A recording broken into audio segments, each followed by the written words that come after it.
దేవతల రాజధాని ఎలా ఉంటుందో అదే నమూనాతో ఏపీ రాజధాని అమరావతి ఉంటుందని సీఎం చంద్రబాబు అన్నారు. రాజధాని కోసం రైతులు 33,000 ఎకరాలు స్వచ్ఛందంగా ఇచ్చారని, పవిత్ర కార్యక్రమానికి రైతులు సహకరించారని అభినందించారు. అమరావతిలోని వెంకటపాలెంలో వెంకటేశ్వర స్వామి ఆలయ విస్తరణకు సీఎం చంద్రబాబు గురువారం భూమి పూజ చేశారు. ప్రాణదానం సిమ్స్ లో ప్రారంభించాను. ఎన్టీ రామారావు గారు ప్రారంభించిన కార్యక్రమం అన్నదానం 83లో ప్రారంభిస్తే నేను 2003లో ప్రాణదానాన్ని ప్రారంభించి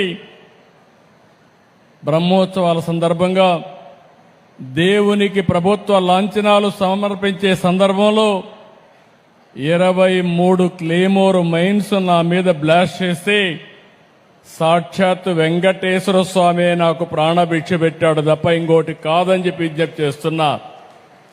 అది వెంకటేశ్వర స్వామి మహిమ.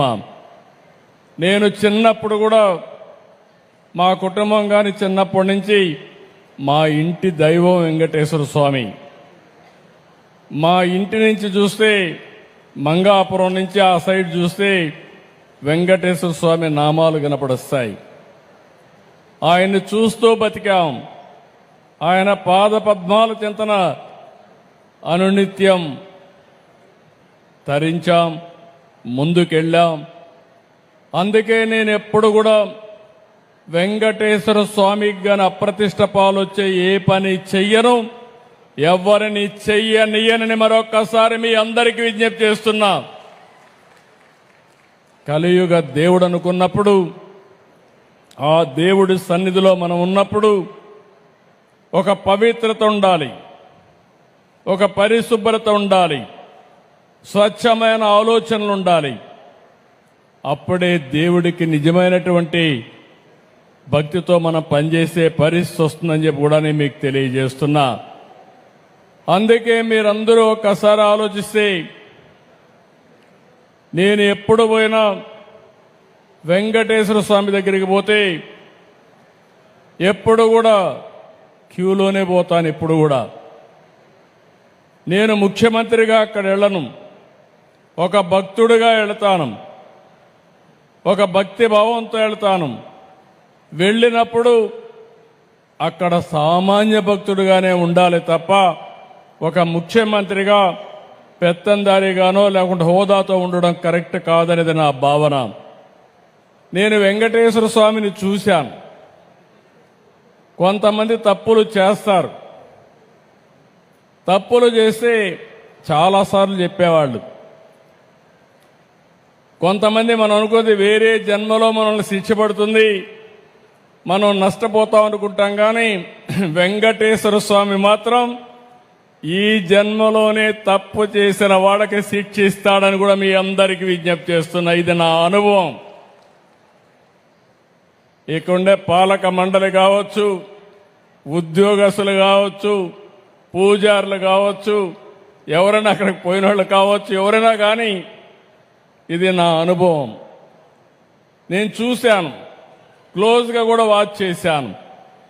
కానీ ఈరోజు అలాంటి సందర్భంలో మనం ఆలోచిస్తే ఆయన పవిత్రతను ఆయనే కాపాడుకుంటున్నాడు. ఈరోజు మీరు ఒక్కసారి ఇక్కడ చూస్తే పోయిన ప్రభుత్వం విధ్వంసం తప్ప ఏమి మంచి చేసిన సందర్భాలు లేవు. ఇక్కడ రైతాంగం మంచి చేసి మంచి సంకల్పంతో భూమిస్తే 5 ఏళ్లు ఈ రైతుల్ని ఎంత వేధించాడో ప్రత్యక్షంగా మనం చూశాం. నరకాన్ని చూపించారు. కానీ ఎప్పుడూ దేవుడు ఉంటాడు. మీరు ఆ వెంకటేశ్వర స్వామిని నమ్ముకున్నారు. ఇక్కడి నుంచి ఏదైతే న్యాయస్థానాన్ని నుంచి నేరుగా దేవస్థానానికి యాత్ర కూడా చేసి ఈ రాజధానిని కాపాడుకోవడానికి అనునిత్యం పనిచేసిన ఈ ప్రాంత రైతాంగాన్ని మనస్ఫూర్తిగా అభినందిస్తున్నా, ధన్యవాదాలు తెలియజేస్తున్నా.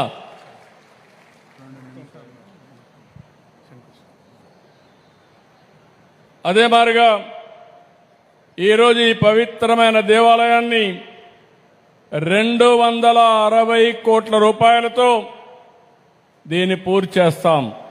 నేను ఒకటే దేవస్థానాన్ని కోరుతున్నా, ఈ యొక్క అమరావతినే కాకుండా ఈ ప్రాంతాన్ని కాపాడవలసిన బాధ్యత ఈ దేవాలయం పైన ఉంది. ఆ శక్తినివ్వాలి, ఎనర్జీనివ్వాలి. ఆ 260 కోట్ల రూపాయలు ఖర్చు పెట్టి తిరుపతి ఏ విధంగా అయితే ప్రాంగణం ఉంటుందో అదే విధంగా దీన్ని తయారు చేసే బాధ్యత, 2.5 సంవత్సరాల్లో పూర్తి చేసే బాధ్యత టీటీడీ తీసుకోవాల్సిందిగా మరొక్కసారి కోరుతున్నా. ఇంకో పక్కన ఈరోజు నేను ఒకటే ఆలోచించాను. ఎన్టీ రామారావు గారు ప్రారంభించింది అన్నదానం, నేను ప్రారంభించింది ప్రాణదానం, 3వది శ్రీవారి సేవకులు, 4వది దేవాలయాల నిర్మాణం. భక్తులు ముందుకు రావాలి. మీరు ఎంతో ఆస్తులు సంపాదిస్తారు, కానీ మీ పిల్లలకిస్తే వాళ్ళు అనుభవిస్తారు, కొంతమంది పోగొట్టుకుంటారు. పవిత్రమైన కార్యక్రమాలు చేస్తే మంచి పని చేశామనే తృప్తి మీకుంటుంది.